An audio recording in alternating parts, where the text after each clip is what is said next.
хүчирхийлэлд өртсөн охидын 53% нь өсвөр насны охид байгаа юм. Энэ дур хүслээ хангадаг этгээдүүд олширсаар байна. Бэлгийн хүчирхийллийн 70%-ийг ураг төрлийн хамгаалал бүхий этгээд үлддэг. Хинт хандах ёстой. Цагтаа.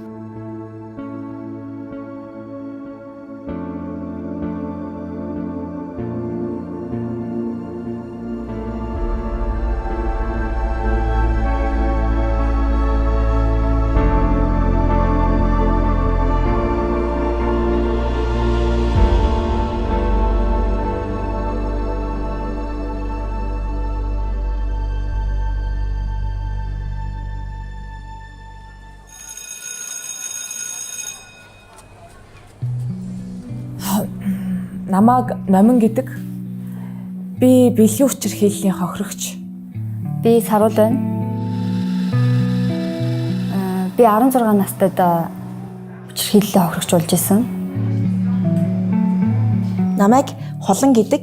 Би бэлгийн хүчирхийлэлд өртсөн.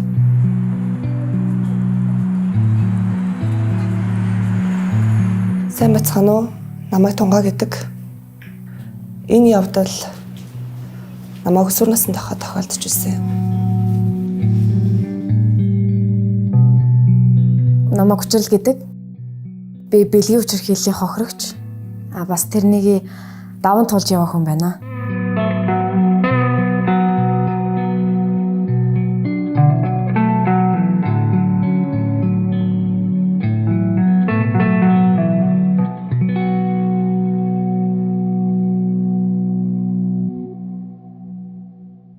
Хааш ярих вэ? Тань руу ороод ирч юм.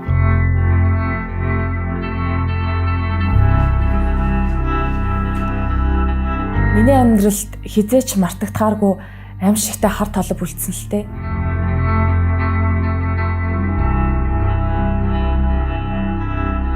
Гэхдээ тэр нэг мөрдөгчийн сэтгэл гаргасны ачаар миний тэр хар бараанд орсонч баг багаар бүдгэрч байгаа. За манай зарим цагдаагийн бэлгийн хүчирхийлэлд өртсөн хохирчтой жоохон буруудах гэдэг үзэлтэй байгаад. Үүнээсээ болоод эмэгтэйчүүд нь хохирчдын буруугүй байсан ч буруудах гэдэг нэг юм асуудал гараад идэв юм аа. Бэлгийн хүчирхийлэлд өртсөн асуухтаа чи тухайн үедээ ойрлж хашихгүй яасан юм бэ те? Өөдөөс нь тэмцэлдэггүй зодтолдохгүй яасан юм бэ? Яасан бэлгийн хүчирхийлэлд өртсөн хүн чинь хариулж чадахгүй гонгод чи өөрөө хүссэн юм биш үү гэх мэтээр ингээ буруудсан тохиолдол ингээд ийм явдлууд гарч байсан. Энэ сэтгцийн гэмтэл авсан бэлгийн хүчирхийллийн хохирчийн гэмтлийг нь дахин сэдрэж хүчирхийллийг даван туулах үйл явцыг нь улам их удаашруулж хүндрүүлдэг.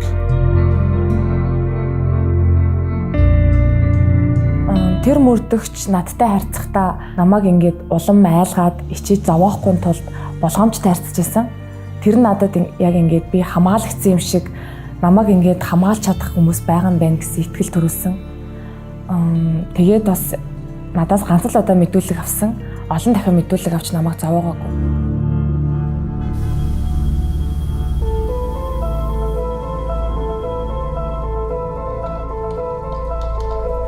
Манай мөрдөгчний гаргадаг түгээмэл алдаа бол хохирчоос удаа дараа мэдүүлэг авах явдал байдаг. Залуу дуршлаг байхдаа мөрдөгчнөр ийм алдаа гарах хандлагатай байсан. Ажлын туршлага суух тусам энэ байдал нь сайжирч, зарим тохиолдолд ажлын ачааллаас шалтгаалan нэг удаагийн мэдүүлгээр хангалттай мэдээлэл авч чаддгүй дахин дуудах асуудал гардаг. Бэлгийн хүчирхийллийн хохирч болсон охтуудтай нэг удаа ярилцсан гэдэг тун ур чадвар шаардсан ажил байдаг. За хохирч охтоос дахин мэдүүлэг авах нь тухайн үйл явдлыг сануулах, тухайн хүүхдийг гэмтэх эрсдэлтэй байдаг. Мөрдөгч надаас уг нь эмэгтэй мөрдөгч мэдүүлэг авах хэрэгтэй байсан ч яг тухайн цаг үед өөрөөс нь мэдүүлэг авах мөрдөгч байгаагүй болохоор надад бүгдийг тайлбарлаж хэлээд уучлалт гуйсан. Харин энэнийх нь ачаар би яаж босон явныхаа талаар эрэгтэй хүнд яриндаа гэсэн айдас маань багассан.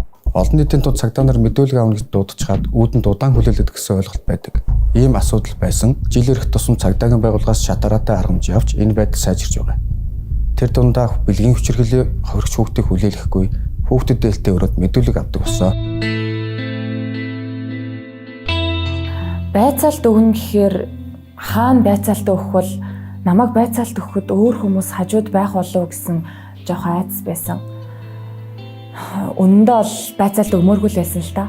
Гэтэ аргагүй ихэнд байцаалт өгөхөр очсон. Талархууштай нь намайг байцаалт өгөхөр очиход намайг удаа хүлээлгээгүй бас тосгоо өрөөнд оруулж агаад байцаалт авсан. Тэгээ энэ надад миний айцыг баг багаар дарж өгсөн. Бас дээрээс нь болсон эргийн талаар нуулгүй ярьж чадсан. Олон хүнтэй хүн байн орж гардаг, хаалгаар хүн шагаадаг, тохиомжгүй өрөөнд нь байцаалын авахын сэтгэл санааны духгүй байдгийг нь үүсгдэг. Тэр мөрдөгчийн сэтгэл гаргасны ачаар энэ хорвоо ертөнц чинь муу муухай хүмүүсээр дүүрчээгүй юм байна. Намайг өвдгөх хүмүүс байхад туслах бас хүмүүс байд юм байна. Надад ингээд үнэхээр аимшигтай хэнийг ч хүсэхгүй зүйл тохиолдсон ч гэсэн намайг хамгаалах хүмүүс байд юм байна гэсэн жоохон ч гэсэн итгэл өгсөн. Бас энэ аимшигтай цаг үеийг даван туулахад жоохон ч гэсэн дэм өгсөн. Ер нь бол сэтгэл гэдэг чинь багддгүй юм байлээ. Яг цагаа олсон сэтгэл бол үнэхээр их үр өгөөж өгдөг юм байна.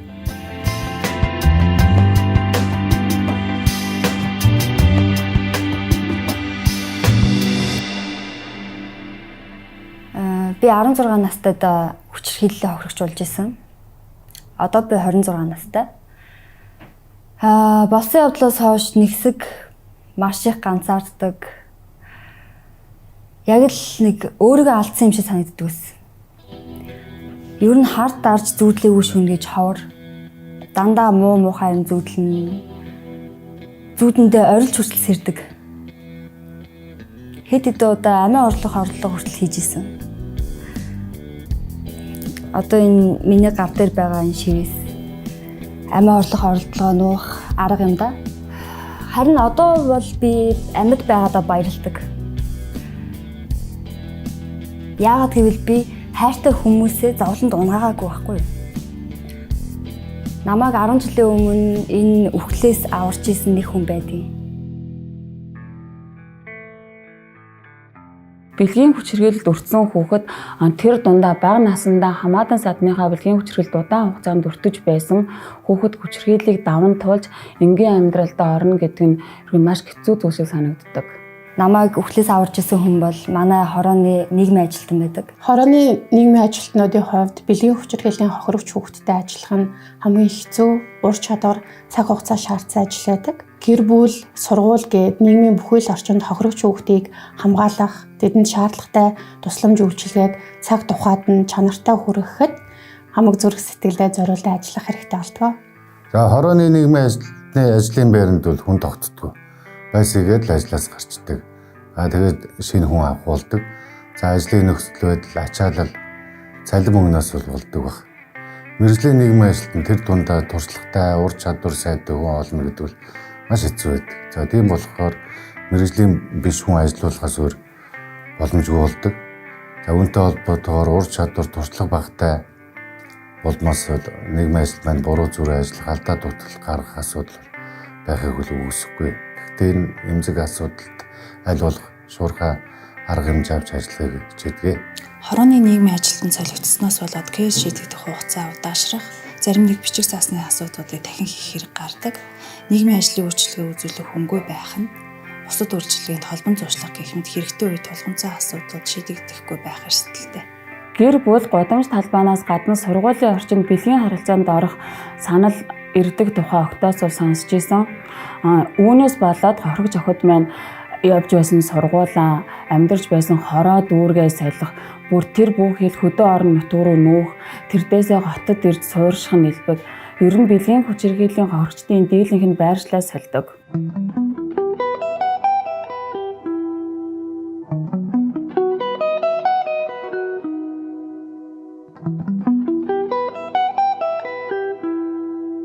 Манай хорооны нийгмийн ажилтан өөрийнхөө охин төлөө юм шиг ажилласан да.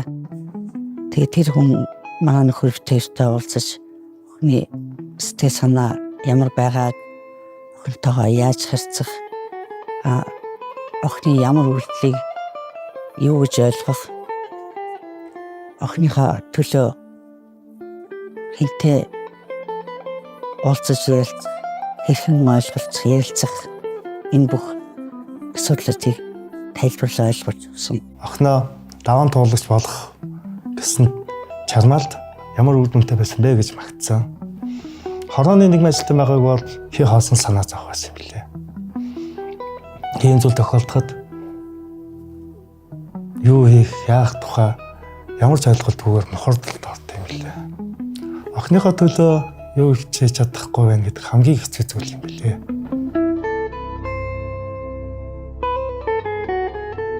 Бэлгийн хүчирхийллийн хохирогч хүүхдийг даван туулагч болгох нь дан ганц хорооны хамтарсан багийн аль эсвэл тэдний хэн нэгэн гишүүний үүрэг биш.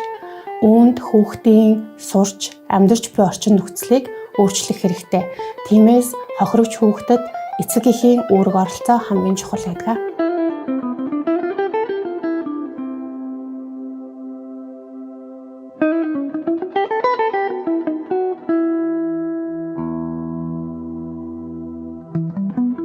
Бэлгийн хүчирхийллийн мэдээснээс хойш надад байсан хамгийн том айдас нь бусад хүмүүс мэдчихвээ л гэсэн айдас байсан. Их жижигхэн газар болохоор элдвийн ховж ив яриа маш хурдан тархдаг. Яг хөө тэр үед манай нийгмийн ажилтан маш сайн ажилласан болохоор манай гэр бүлийнхэн цагдаа нийгмийн ажилтан л мэдсэн, өөр хүн мдэггүй өнгөрсөн. Хэрвээ тэр үед өөр хүмүүс мэдсэн бол юу болох байсныг би төсөөлж чадахгүй. Жижиг газар ажиллахын нэг хэцүү зүйл нь гэзийн нууцлал алдагдах, босон болоогүй ховж ив тарах явдал байдаг. Хүүхдийн төлөө бид чинь шалаараа л ажиллана. Тэдний хинч бити мэдээсээ гэсэн нууцыг нь бид хадгалах үүрэг үлээсэн. Гэхдээ нийгмийн ажилтнанд солигдох, хамтарсан багийн гишүүд солигдох зэрэг асуудлаас болоод нууцлал алдагдах гэдэг. Хорооны нийгмийн ажилтны тэр их сэтгэлийн ачаар би яг тэр зөвхөрлийн хамгийн эцсийн зэгт нь очиагүй байх гэж боддог.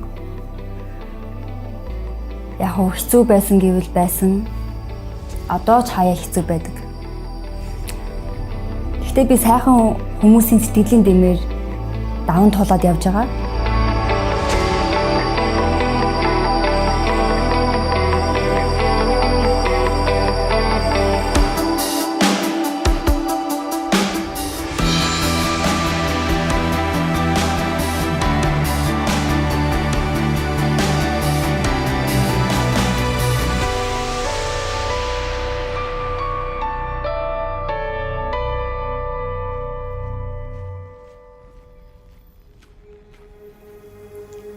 Бэлгийн хүчирхийллийн хохирогч болсон охтууд шүүх эмнэлэгт үзүүлдэг юм билээ.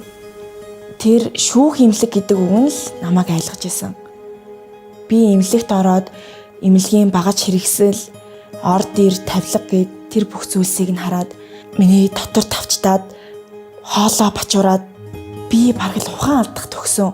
Намайг үдсэн эм чинь энэ бүх зүйлийг тайлбарлаад илүү ойлгомжтой болгож өгөөд би багаар тайвширч исэн. Би одоо нэг төрийн бус байгууллагад ажилладаг л та. Манай байгууллага яг над шиг бэлгийн хүчирхийллийн хохирогч болсон охтуудад зөвлөгөө өгдөг юм. Манай төрийн бус байгууллага дээр ирж зөвлөгөө авдаг охтуудын дотор яг хүчирхийллээс гадна эмчийн буруутай үйлдэлээс болоод дахиад нэг өөр гэрдэл авчихсан тийм тохиолдлуудыг би нэлээдгүй их сонсч ирсэн. Миний хамгийн их сонсч ирсэн тохиолдол гэвэл хүчирхийллээс болоод жирэмсэн болсон охтыг эмэгтэйчүүдийн эмч нь шууд л буруутгаж эхэлдэг. Яг юу болсон талаар ямар ч тодорхой ойлголт мэдээлэл байхгүй ээж шууд загнаж бараг тэр охтуудыг шууд буруутан болгодог. Яг энэ харилцаа хандлага л тэр охтуудын сэтгэл зүйг нь улам л гэмтээдэг.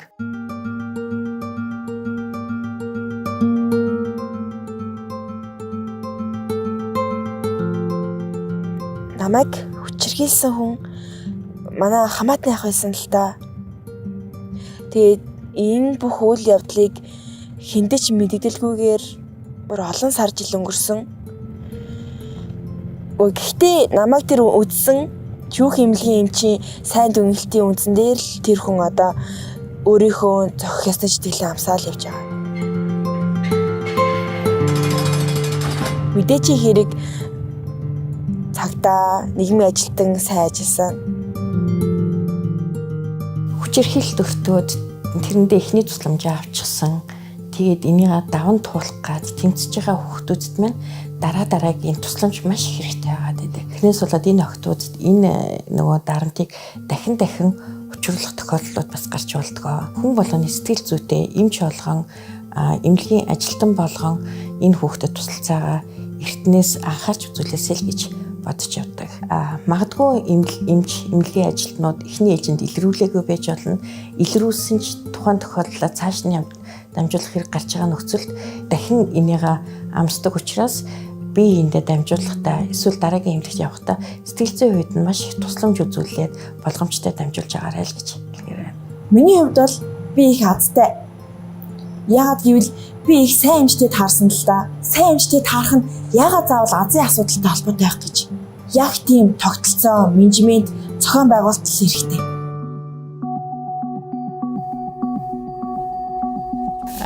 Гадаа үүднээс орж ирлээ. Манайх эндээс суугаад эренбий их хэрэгч маань эренбэлдэх. Энэ яг өгөхөр дарал пүсийг үзээд ерөнхий зөвөрийг асууна. Тэгэхээр эхнийхээ зөвөрийг хэлээд дарал пүсээ үзүүлээд дотгошоо орно гэсэн үг. Тэгээ ерөнхийд энэ 3 номер үзлэгийн өрөө гэсэн энэ өрөө ордог байгаа эхний ээлжинд хүмүүс маань. Эмч үзлэг хийж байгаа хавцтай илрүүлээд ягаан код итгэжүүлдэг. Энэ манай ягаан код хүчрхийлд өрцөн хүмүүс тусламж үзүүлдэг цүнх байгаа. Энэ дотор манай бүх нөгөө хуулийн бичиг баримт огтуд ямар эхний шатны тусламж үзүүлэх юмнууд маань энэ дотор багцаараа хийгдсэн байдаг. Энийг хадсан тохиолдолд бол хэн ч энэ өрөөнд зөвшөөрлгүй орж ирэхгүй. Тэгэхээр бид нөгөө хоёулахнаа тотомжилж ярилцах болцоо маань бүрдэж байгаа гэсэн үг. Би багштаа маш их баярлаж талархаж явдаг. Хэдий олон жил өнгөрсөн ч хүчирхийлэл төрцсөний дараа сургуультай эргээд явж байсан тэр үеийг дөнгөж өчигдөрхийн юм шиг тодхон санаж байна.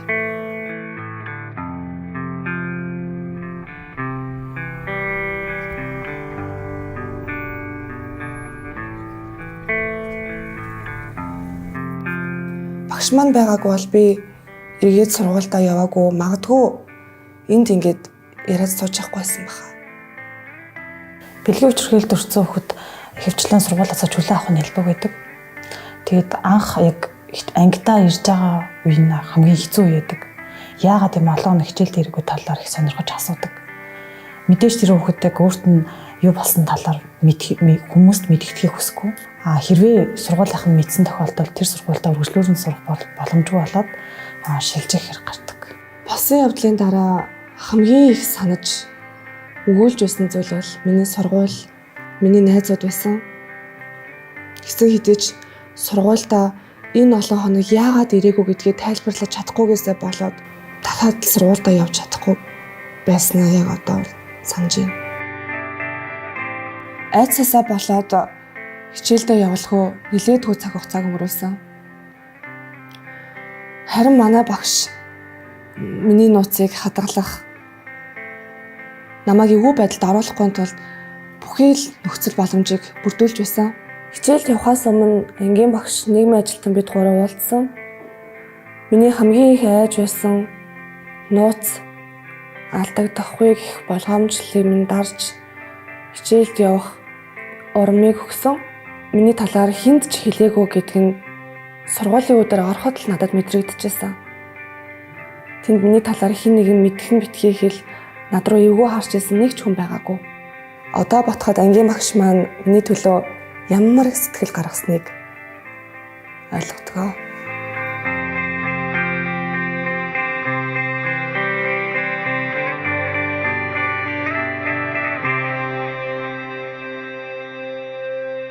За багш нартай холбоотой гардаг хамгийн түгээмэл алдаануудын нэг бол тухайн бэлгийн хүчирхийлэлд өртсөн хүүхэд даван туулж байгаа хүүхдэд сургуулийн орчинд нэгтгэх тэр боломжийг ерөөсөө тусалж дэмждэггүй.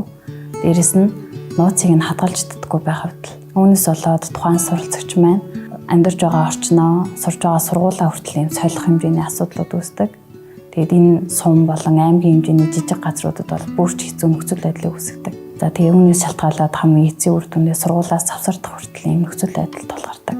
Заримдаа болсон явдлын талаар бусад багш нарт хэлцдэг. Энэ нь ховж болж мэдээлэл хүрэх ёсгүй хүндээ хүрэх, за цаашлаад давслагдаж өөрчлөгдсөн байдаг. Өөрийнх нь талаар ийм цуу яриа гарсан газар хүүхэд яаж хэрхэн сурч чадах, дээрэс нь тухайн хүчирхийллийг яаж эрүүлэр даван туулах, амьдарч чадах вэ?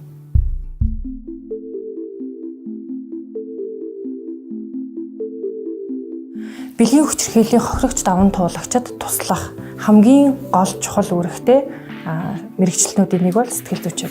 Яагаад гэвэл хүчирхийллийн улмаас сэтгэл зүйн гэмтэл авсан хохирогчийн хүчирхийллийг даван туулах, сэтгцийн гэмтлээ илааршуулах, бодол, сэтгэл мэдрэмжээ эрүүлэр илэрхийлэх боломжийг сэтгэл зүйн үйлчлэгээ маань бий болгож өгдөг гэсэн үг. Хохирогч даван туулагч маань сэтгэл зүйн хувьд өөрийгөө алдалгүйгээр энгийн амьдралаар үргэлжлүүлэн амьдрахын тулд тулгуурч буй альва асуудлуудыг өөрийнхөө даван туулах нь илүү чухал байдаг гэсэн үг. Хэцүү үеийг маань даван туулахад хамгийн их тусалсан хүн манай сэтгэл зүйч. Гэхдээ сэтгэл зүйч болгон чадвартай байдаггүй мөлий. Миний хамгийн анх хүчин сэтгэл зүйч тийм ч үр дүнтэй байгаагүй. Манай сэтгэл зүйчид хаяа алдаа гаргадаг. Зарим сэтгэл зүйчид хохирогчийг тайлбарлах үүднээс зарим нэгэн амлалтыг өгдөг. Сэтгэл зүйч амлалт өгөгч бус чиглүүлэгч байх ёстой. Хохирогчийн өөрийгөө даван туулах, асуудлыг даван туулах чадварыг хөгжүүлэх чиглүүлэгч байх учиртай гэж би боддог.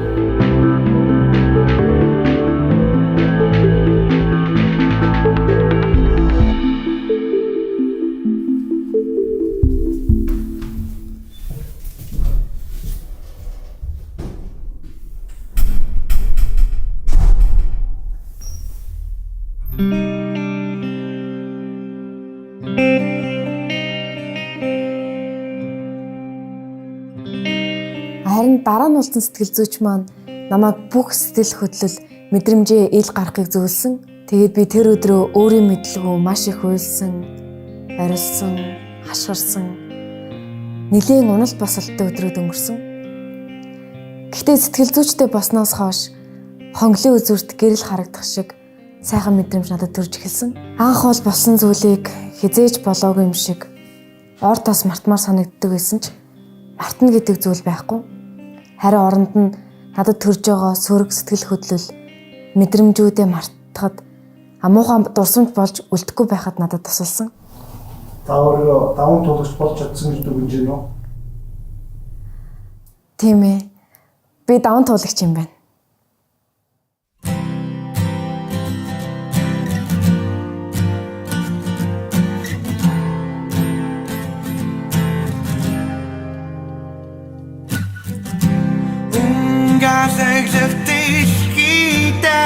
Бид үрдөлөн ирээд буцах та үлгинос авс хүртэл амьдрна урд бишин айлсын үргэлжинд хаар усал хоёр хамтаа алаглан багцсан алэг дэлхийд мөнийг хараад арагдаж авчирдаг. Энэ боломжийг ашиглаад мөрдөгчдөө баярлсан талархснаа илэрхийлмээр байна. Танд үнэхээр их баярлалаа. Хорооны нийгмийн ажилтан танд баярлалаа. Эндээ талархаж явдаг шүү. Тэгээд сэтгэл зүйчтэй хэлэхэд танд маш их баярлалаа.